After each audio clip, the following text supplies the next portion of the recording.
Olá, tudo bem com vocês? Espero que esteja tudo bem.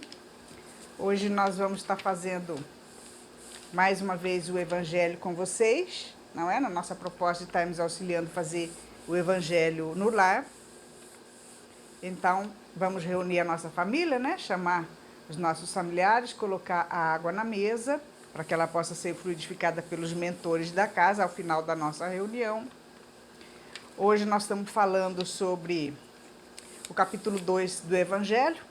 Mas antes, nós vamos ler uma mensagem hoje do livro Fonte Viva, que a gente tem até uma playlist aqui no canal só das mensagens do livro Fonte Viva, de início, né? Nós vamos estar lendo todas as mensagens. Então, de vez em quando, vocês quiserem acessar para ouvir a mensagem ou para assisti-la também antes do Evangelho, né? Que, na verdade, faz parte do roteiro do Evangelho, né? A gente ouvir ou ler uma mensagem edificante antes, aí a gente faz a prece e faz a reflexão do Evangelho. Como o Evangelho é curtinho hoje, nós então vamos ler uma mensagem que caiu na página 159, né, do livro Fonte Viva, é a lição número 62, que se chama Devagar, mas Sempre.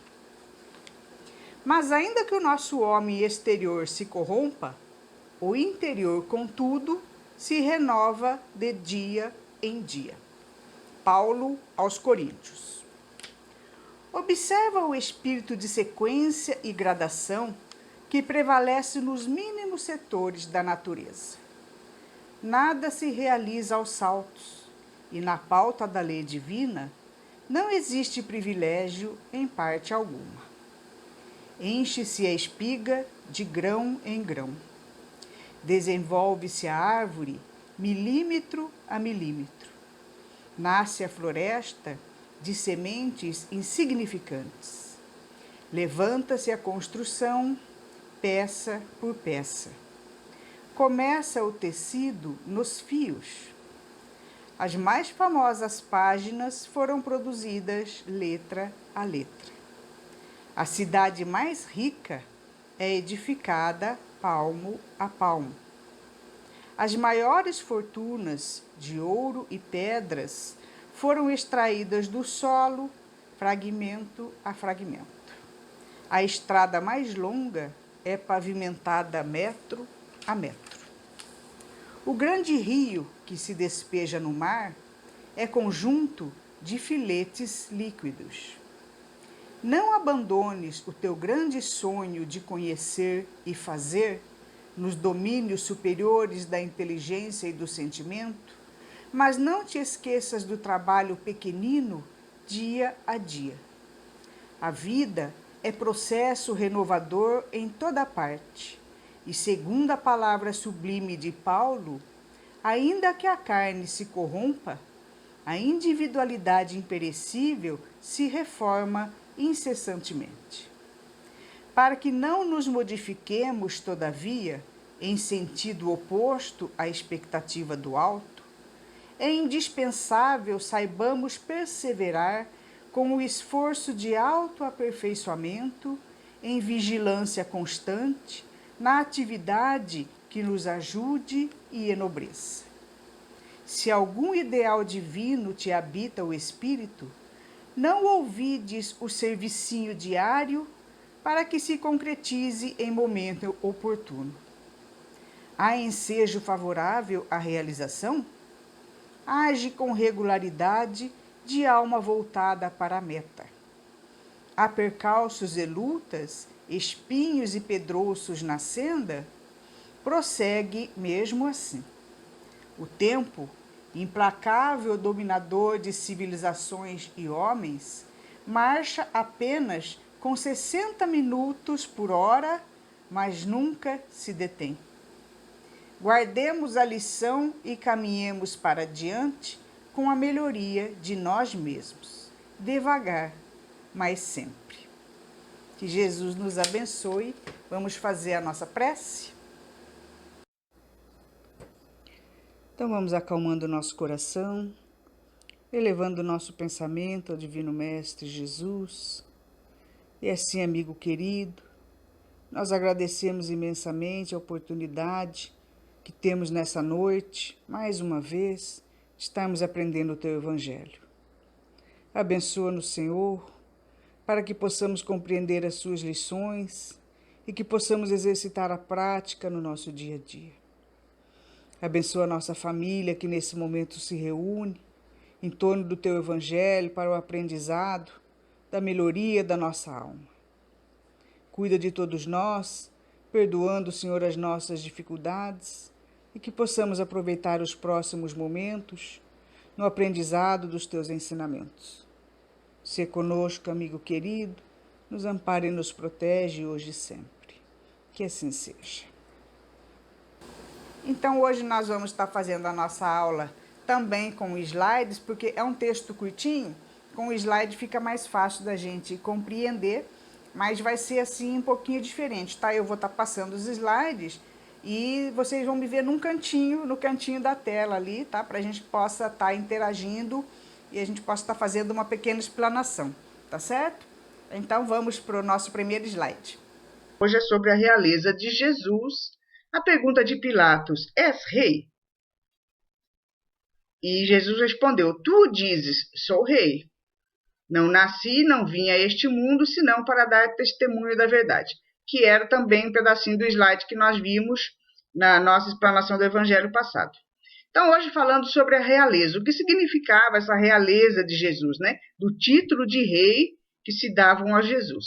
Então, nem sempre esse título, né? Ele implica no exercício de um poder temporal. Porque nós entendemos que o título de rei está aplicado a uma pessoa que vai exercer, né, esse reinado por um determinado tempo.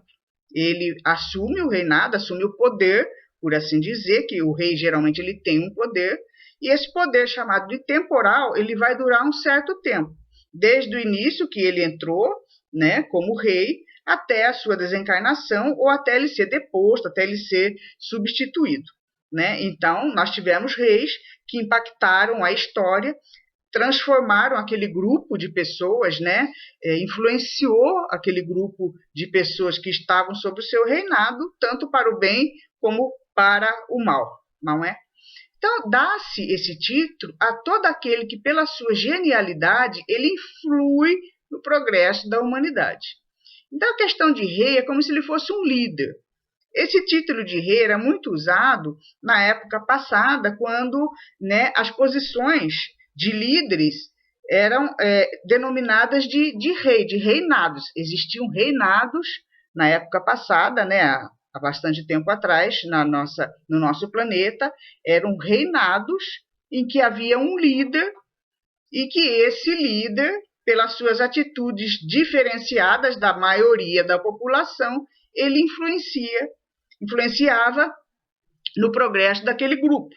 Isso, em maior ou menor grau, era o impacto e também a influência, né? Cristo foi o maior de todos, que ele se encaixa perfeitamente aqui, que na sua genialidade, ele influi no progresso da humanidade, né? Ele possui algumas atitudes que são diferenciadas e ele impacta, né, no comportamento daquele grupo que está sobre a sua responsabilidade, por assim dizer. Nós temos aqui exemplos de algumas pessoas da nossa história, do nosso conhecimento mais próximo, né, que tem o título de rei. A gente pode ver aqui o Roberto Carlos, é chamado de rei, né?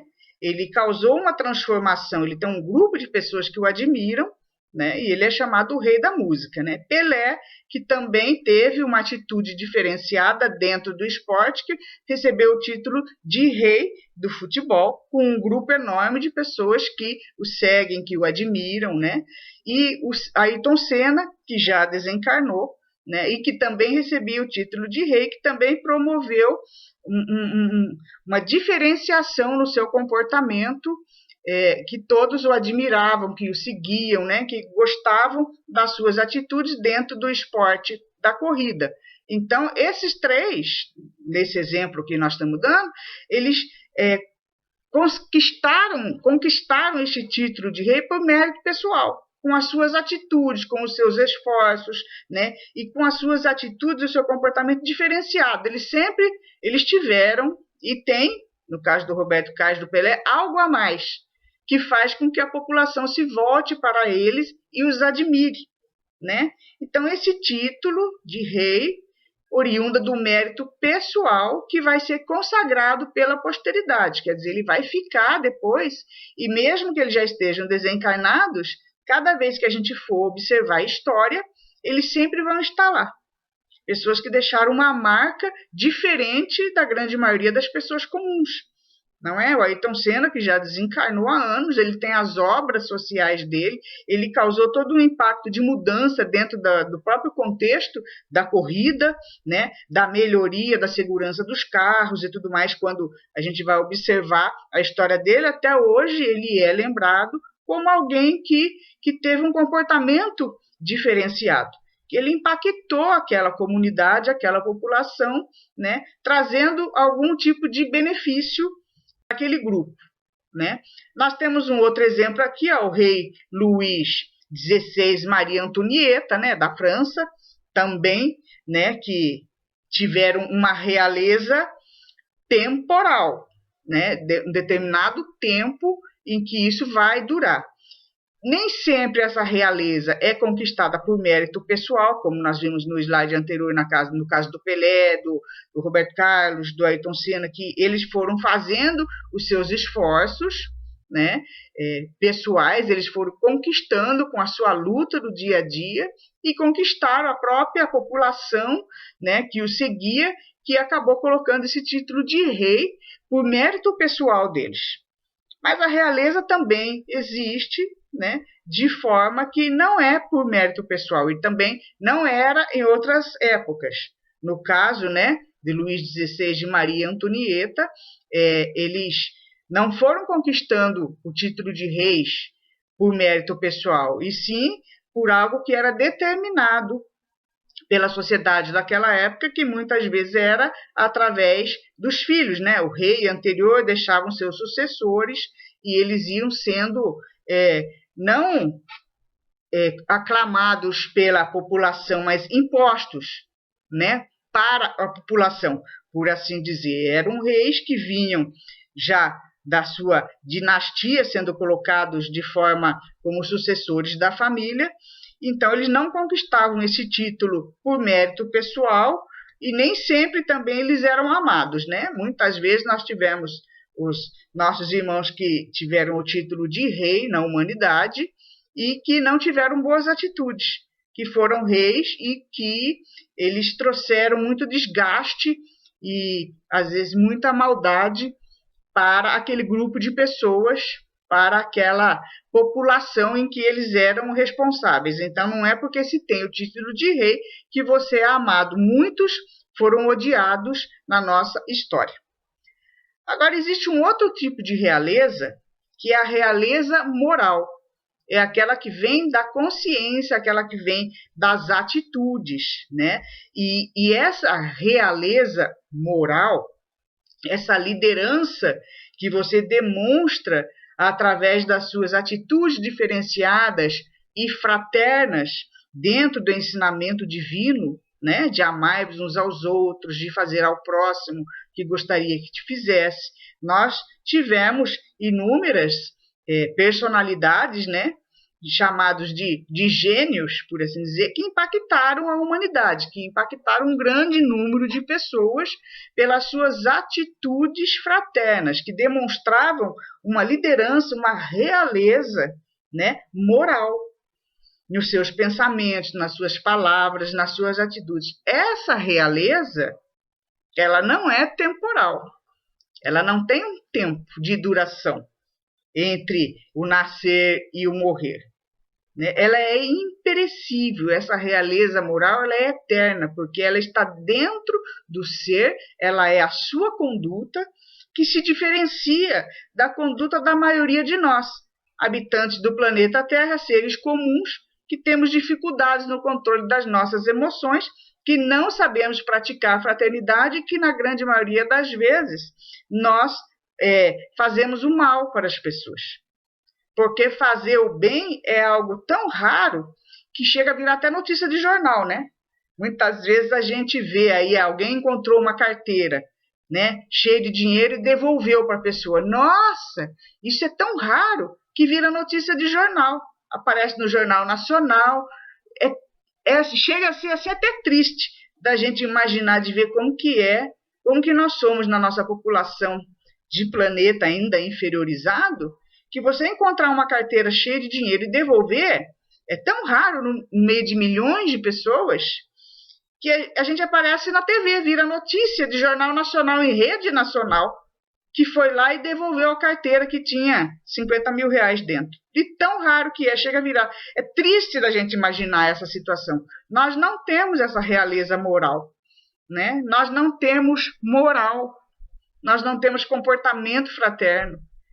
Tem que virar notícia de jornal uma atitude dessa, que deveria ser uma atitude normal, habitual, não mais do que obrigação de devolver para o dono aquilo que não é seu.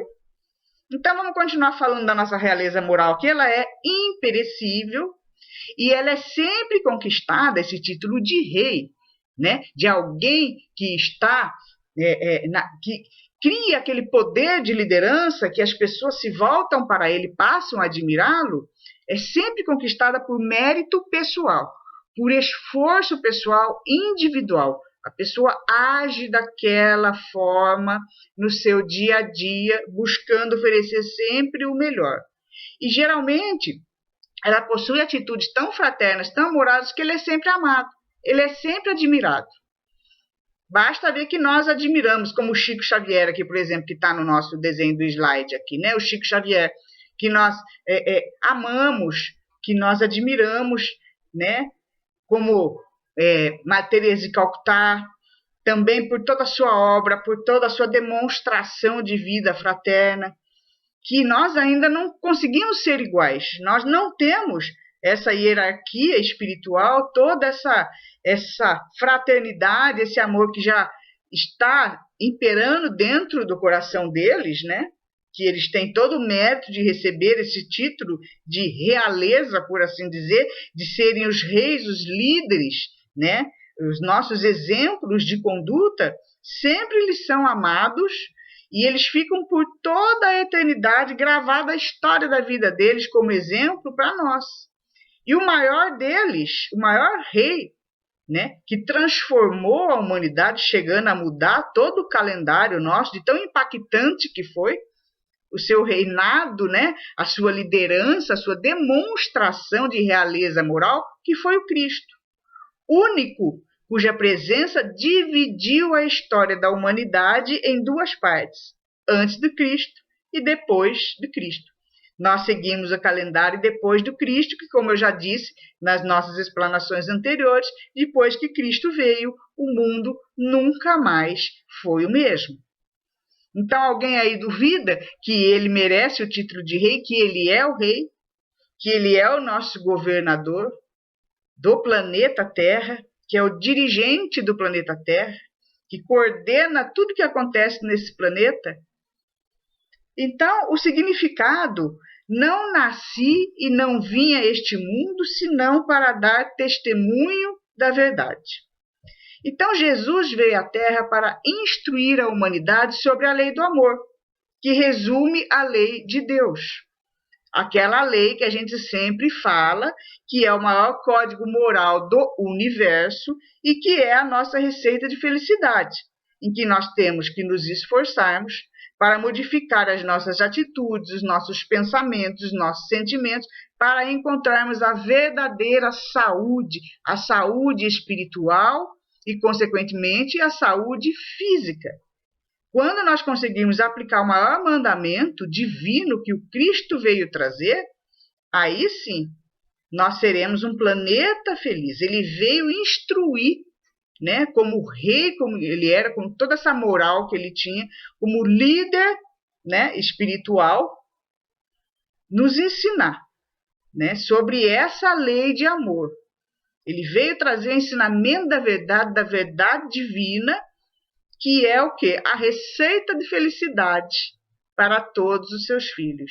Deus quer a felicidade para todos os seus filhos e ele nos deu a forma de consegui-la, né? Resumida em duas frases curtinhas: ama a Deus sobre todas as coisas e ao próximo como a si mesmo. Dentro disso está toda a cura para os nossos problemas. E toda essa receita explicadinha de como nós devemos usar está dentro do Evangelho de Jesus.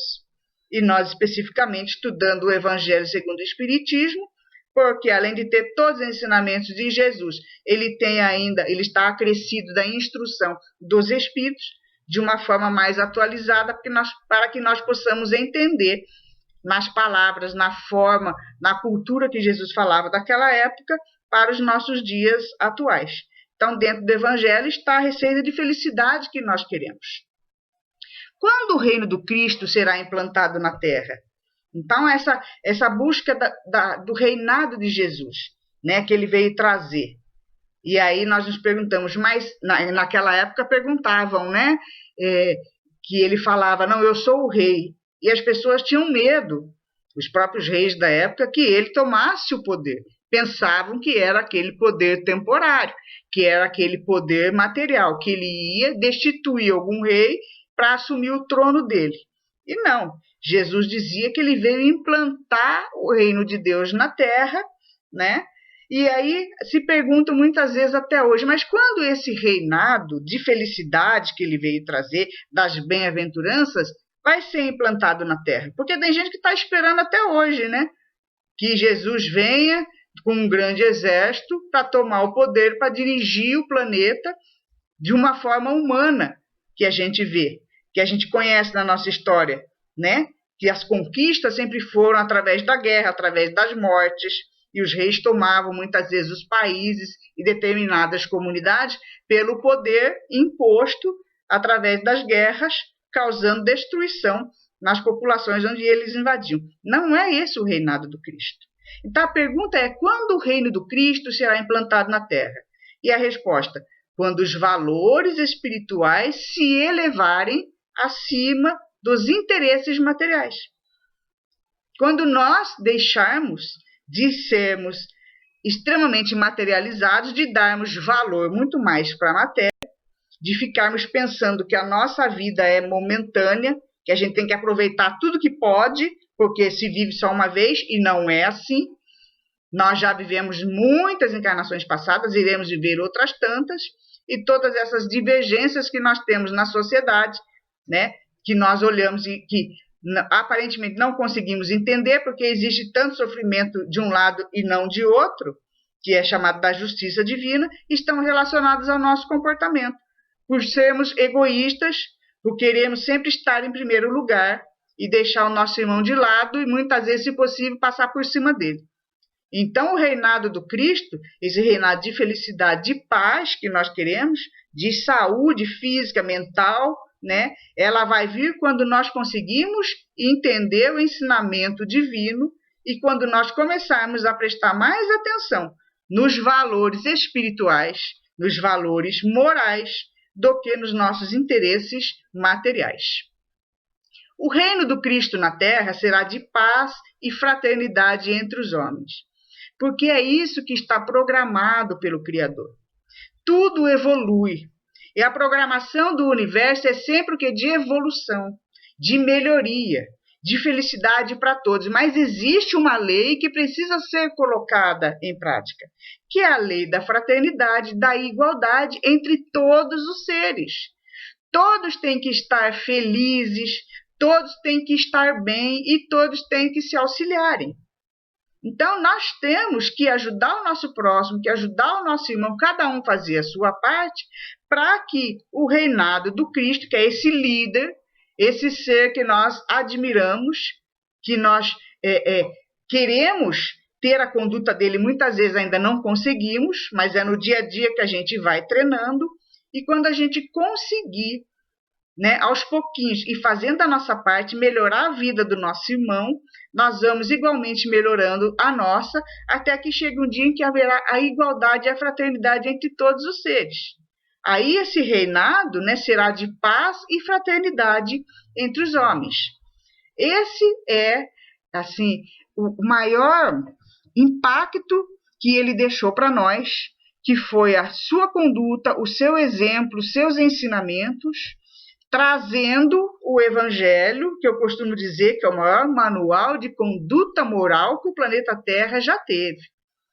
Ele está ali, dentro do Evangelho de Jesus, a receita para todos os nossos problemas, para todas as nossas dificuldades, para a cura de todas as nossas doenças. As doenças que nós temos hoje, as nossas doenças físicas, são todas relacionadas aos nossos deslizes do espírito, né? Situações que nós, né, praticamos no passado, na vida atual se reflete. Nosso corpo é um mata-borrão dos deslizes que o nosso espírito teve no passado. E nós temos que cuidar das nossas atitudes do hoje para ver qual é a vida que nós queremos ter no futuro.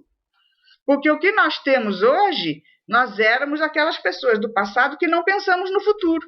E hoje nós estamos aqui nesse presente, né, colhendo a semeadura do passado e plantando novamente, porque nós somos eternos semeadores. E estamos semeando o quê? Para colhermos o nosso futuro. É isso que nós temos que pensar. Nós queremos a fraternidade, nós queremos a paz na nossa família, nós queremos a saúde física, nós queremos a igualdade, queremos deixar de sofrer. Então, nós precisamos seguir a receita. Fazer ao próximo o que gostaria que te fizesse. Que Deus nos ama imensamente, e nós também devemos amá-lo imensamente como filhos, e Ele nos ama como Pai amoroso, mas Ele quer a igualdade entre todos os filhos, né? Que nós não nos prejudiquemos uns aos outros, que nós nos auxiliemos uns aos outros. E para que nós possamos entender essas diferenças que existem, né, na nossa humanidade, é necessário que a gente se aprofunde um pouco mais no estudo da doutrina espírita, que vai nos ensinar, né, da onde viemos, para onde vamos, o que estamos fazendo aqui, por que sofremos, porque existem tantas diferenças nesse planeta, né? Sabendo que nós somos os responsáveis por tudo que acontece conosco hoje. Todas as dificuldades que nós passamos, nós não somos vítimas, fomos nós que ainda não entendemos o recado. Tá certo? Então fica a reflexão do nosso evangelho daqui de hoje. Que Jesus nos abençoe. Vamos fazer então a nossa prece? E assim, Mestre Jesus, nós encerramos o nosso evangelho dessa noite agradecendo a oportunidade de estarmos aqui reunidos aprendendo os seus ensinamentos. Pedimos, Senhor, que nesse momento possa fluidificar a nossa água, colocando nela os fluidos necessários, benéficos, à saúde do nosso corpo físico, do nosso corpo espiritual, para que possam refazer, Senhor, todos os nossos sentimentos, refazer a nossa saúde, os nossos pensamentos. Enfim, Senhor, nos auxilia para que possamos praticar o bem no nosso dia a dia, para que possamos enxergar os nossos irmãos com olhos mais fraternos e mais amorosos. Abençoa, Senhor, todos que se reúnem em todas as casas cristãs deste país e desse planeta de expiações e provas. Abençoa todos nós, irmãos de jornada desse planeta Terra, nos auxilia a enfrentarmos, Senhor, as dificuldades do nosso dia a dia, sempre norteados pelos teus ensinamentos de amor e de paz. Obrigada por mais esta oportunidade e ser conosco hoje e sempre. Que assim seja.